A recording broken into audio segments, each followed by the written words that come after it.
Hello guys, welcome to Pitching in Line. So today's match between DC and SRS just finished, and it was a dominant effort from Delhi Capitals to see the least, and they have carried their form from the phase one. And SRH, unfortunately for them, they are still in that mold. So we'll talk about the match in detail by detail. So DC were bowling first. How good was that spell, bro? That new ball spell from Hendrik Nokia. That delivery which took David Warner by surprise. David Warner is not new to these kind of bouncy deliveries. What happened there? I think they started off really well, and he was bowling at 148, 150 clicks. Any batsman in the world, if that is the pace, then it's always difficult to face. And I didn't help for SRS that Warner got out of the third ball itself. I think he didn't really, and he didn't commit to the shot. I think he was still checking for the line. So it was probably him getting beaten for the pace, which got him out. I think once Warner was out, I think it was one-way traffic, given how SRH batting lineup is. With Williamson, we expected Williamson to give a much better performance, but he looked very, very, very rusty actually. I think within 5 balls, he gave 3 chances. In that 5 balls, 1 ball, he actually chipped it to the long off. It just fell before the fielder. And again, still the previous ball he was dropped and still he went for a loose shot. So I think that is where Sarich got hurt. But I think DC has bowled tremendously well as well. Exactly. They used the new ball really well, and given the fact that Shreyas Iyer was back into the scheme of things, it was it was a no-brainer then to unleash both Rabada and Nokia together, the Protea pace together. So we have already seen in this phase 2-3 matches we have seen in Dubai. There is ample assistance for the fast bowlers, and there is good covering of grass. So the pace with which Rabada and Nokia bowls, it's always unsettling. And if you have these kind of bowlers in your rank, just unleash them in front of your opposition. So see, before the match started itself, Asarats had a dent in their a camp. T. Natarajan was tested positive. That was the biggest blow itself. He was, even though he wasn't having a match practice, but he has already has his own impact.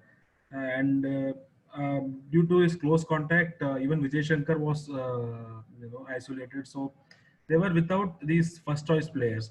So how much of a difference could that have made had they played for SRH? Not much. I feel not much, but Natarajan would have added balance to the bowling lineup, because Sandeep Sharma would have bowled in the power play if you had Natarajan, because Sandeep Sharma is predominantly a new ball bowler than a middle over or a death bowler. So that would have given Kane Williamson to use Natarajan as a as a death over specialist, or as someone who can keep run rate on check. So Natarajan was an issue.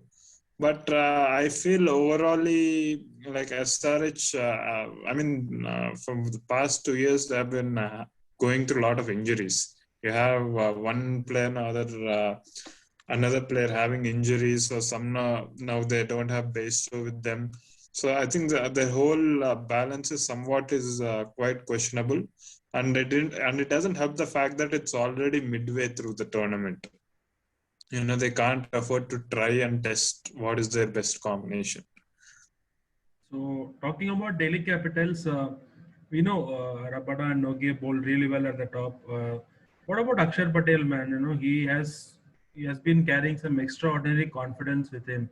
Ever since he played that Test series against England in home, he has a different sort of confidence with him, and he is looking a really different bowler from the last year, particularly which I've seen. He's looking really penetrative, and how important his 4 overs were. He was not only economical, because last edition when we saw in UAE, he was bowling economical spells, but he wasn't picking wickets. But this time around, he was picking wickets. So how much of a difference that that series against England has made in Akshar Patel as a bowler, and he is a part of Indian team now. Yes, I think it's a good sign for Indian team. Yeah. But I think I will still wait and decide because he has played this against a very, very weak SRH batting lineup. But I feel that the like a gem on the crown is like the icing on the cake was Avesh Khan. You expect really good bowling from Rabada and Nokia. Correct. Correct. Akshay Patel is somebody who restricts the batsman. Ashwin had a bit an off day, but there's if the opposition, if they want to target any bowler, it would be Avesh Khan because he's somebody who's least experienced, and he doesn't bowl at 145 or 150 clicks. He bowls at 130. So it's very important that from his end that he bowls it tight, and he bowled it beautifully. I think he bowled the way where he held that pressure. He didn't let the pressure go away. So I think Avesh Khan for me, I feel his performance was very, very important. Exactly. Really, when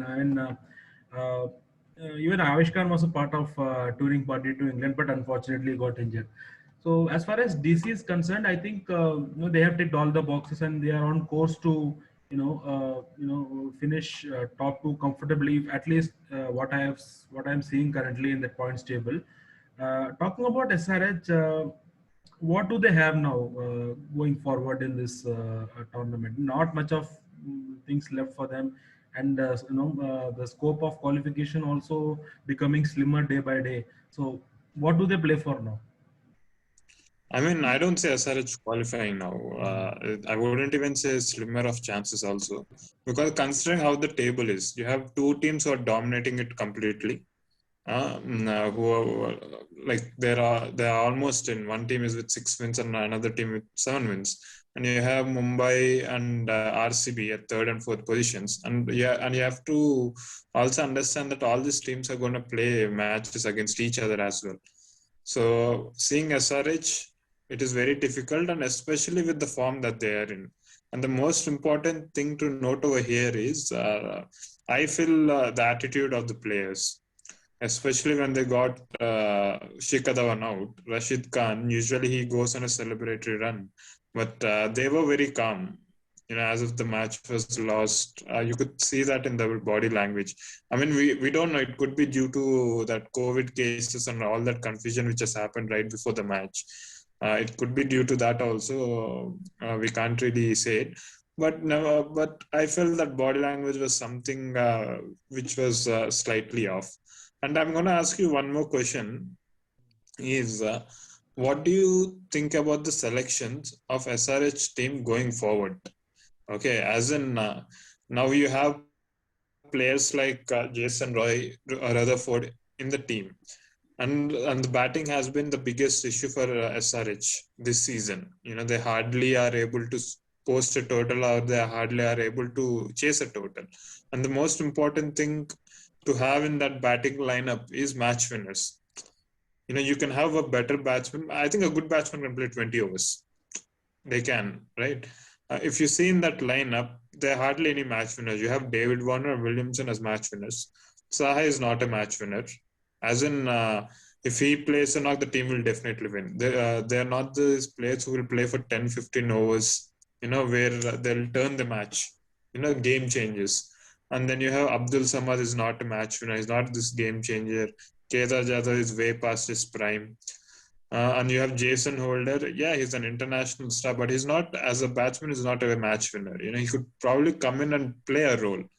Same thing goes with Jadhav, Samad, or Saha. They can play a role, but they're not enforcers. So do you think, since they are struggling in the batting department, you bring in Roy, play your best cards, right? You play your best cards. A batsman can definitely play 10, 12 overs. In case if it's their day, they could probably fire on and they could get a 50 or 60 runs, which will keep the team in a very good total, rather than going with somebody like Saha, Jadhav, whom, I mean, honestly speaking, Jadhav, Abdul Samad is a very good prospect, but we haven't really seen him. It's been almost 20 matches. We see him playing a cameos of 30, 32s, but you don't see him going ahead. So do you think that's a chain where SRH can take it? At least give our bowlers some chance, because I think though they bowled well actually against the Delhi bowling lineup, 130 on that pitch, you usually expect those Delhi batsmen to chase it off within 15 overs. But I think they took it till the end. At last, they had good scoring. So, do you think SRH should make changes on that regard? I think they should, because they have nothing to lose. I mean, from here on in. So I think just see, just check all your players and see whom you want to retain going into the mega auction, because honestly, this is the next year's mega auction. If at all any team is going to benefit from that, it's going to be SRH, because they are the team which needs full revamp, like top to Definitely. bottom. They need full revamp, like how you remember, if you remember, KKR was revamped, right? When after that first 3 years, when they brought in Gautam Gambhir, and no, they brought in all whole set of new players, new bunch of backroom staff.